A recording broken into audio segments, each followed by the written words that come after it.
Flock off, Featherface, or you can stick around and find out the hard way.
One hell of a party!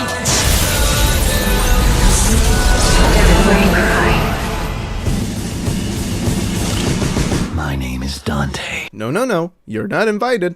You just did wait! After about 11 years, Devil May Cry is back with its newest installment, Devil May Cry 5.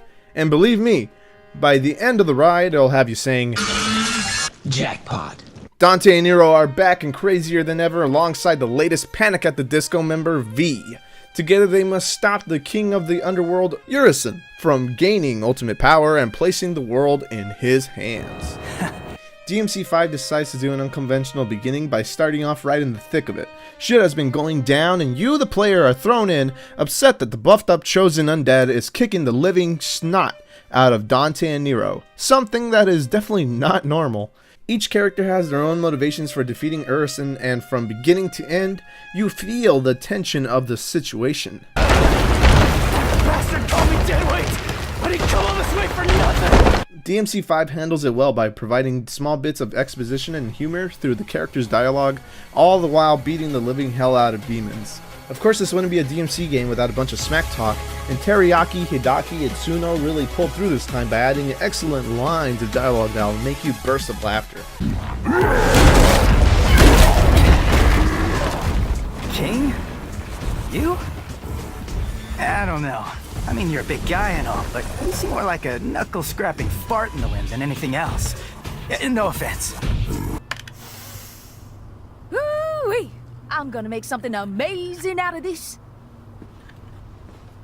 Did you just sniff that? Do you have any idea where that's been? Up your butt?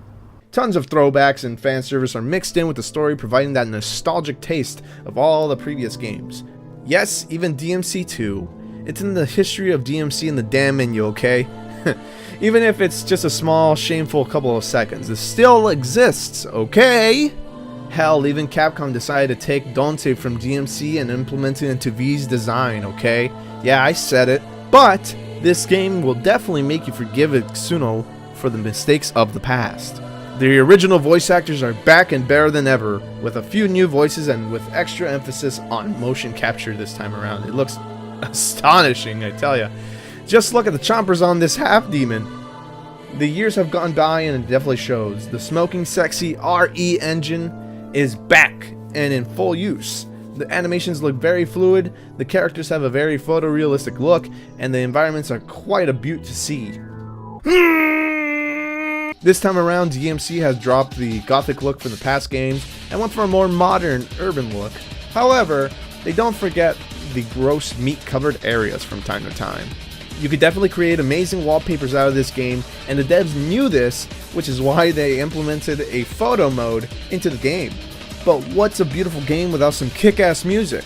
Once again, the team over at Capcom creates an eargasm soundtrack within the world of DMC. Of course, there may be some songs that you like more than the others. I myself wasn't entirely a fan of Dante nor V's battle themes, but hey, with a couple extra bucks, you can get some of the classic songs from the other games and relive the good old days. Every fight was seriously amped up with the motivation to get the song playing to its fullest. I'll describe what that means a bit later. The sound design was also very delicious to listen to. The blasting of pistols, the slicing of air, Nico's breathing. The gameplay is what you expect. Kill some demons, bathe in demon blood, and gain some new powers. Rinse and repeat. However, the way that DMC5 executes this is entirely on its own level. Remember when I mentioned that you had to get the song playing at its fullest? Well, that's your ranking system. If you suck, you won't get to hear the full extent of the song, and it's more of a tone. The further you go up in rank, the more the song unfolds until you get so high up in the ranking that you'll actually start losing the rank because you put down the controller to jam out. I mean, seriously guys, if you're not hyped up listening to this,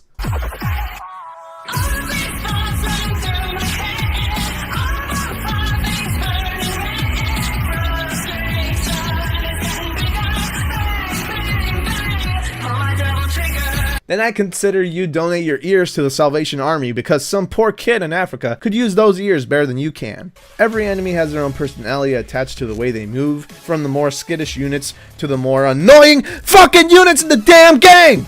Although the type of unit doesn't really differ to the stage and are used in just about every level. The variety certainly increases with difficulty, but besides that, there's not too much of it. Same crap, different day. Speaking of difficulty, I felt like this game wasn't as difficult as I thought it would be. I was playing on veteran because why wouldn't I?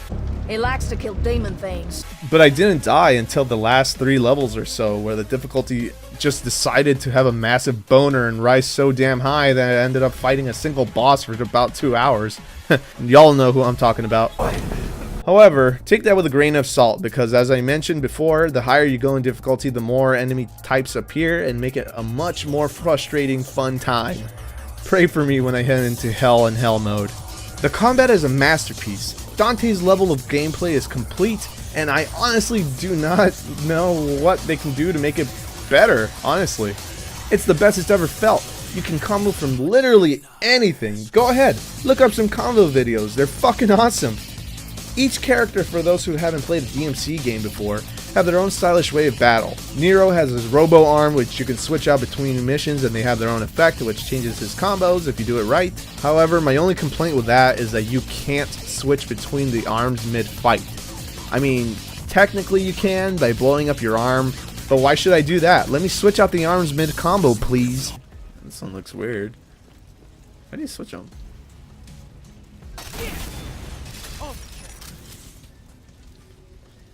Whoops.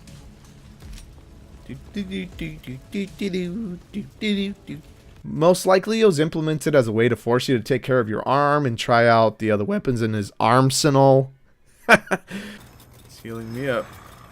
Also, what the hell?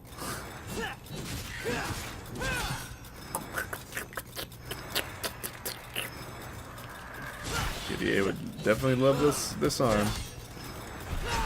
Besides that, you have Dante's style switching, which can create an endless amount of combos, and he can actually switch out weapons mid-combo, so what's up, Capcom?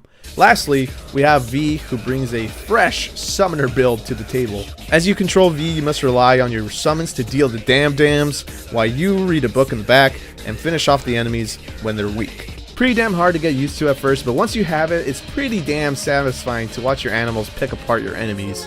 Without spoiling the game, I can say that you series fans have to play this game. Trust me, I fucking came at the end. Do it!